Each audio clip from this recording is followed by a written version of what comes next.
what should be included in a complete Amazon audit. So when it comes down to Amazon PPC audit, then we would think on the advertising side, right? What we love to do when it comes down to audits, we like to understand the account itself, where it stands now and where it stood like for the past 30 days. Why is that important? Is because then you're going to have a screenshot of whatever worked, whatever did not work, and whatever you can improve. So what we like to do is whenever we are generating audits, we like to pull the data for the past 30 days and look specifically on which are the ad types that are currently running, what is the percentage rate for each ad type.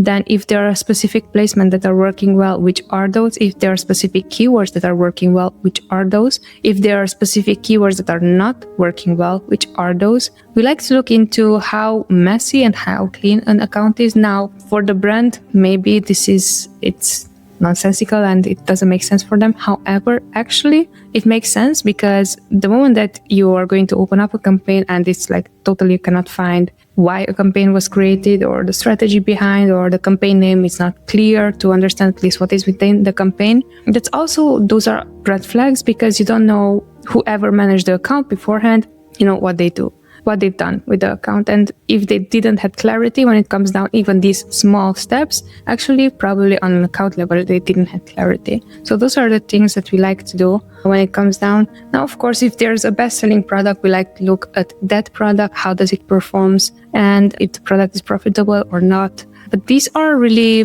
I think, the most important things when it comes down to audits. Now, stepping back and just zooming out for clarity, while we like to do our own audit when it comes down to how hard or how difficult it's going to be for us to take over this account, for example, because that is also like additional, hey, if I'm saying that I can help you, I have to make sure that I can help you. And how long would it take normally to take over the account, for example? But if it comes down to the account owner has specific problems and specific questions, that is a specific audit, for example. But basically what is important for us to know, okay, a whole view of the account for the last 30 days, what worked, what didn't work, which are the terms that the account spends on and they are not performing well. And then, of course, the percentage of sponsored brands, sponsored products, sponsored brands, sponsored display, which are the ad types for this specific account, and then what is the percentage that is going to be run on each account.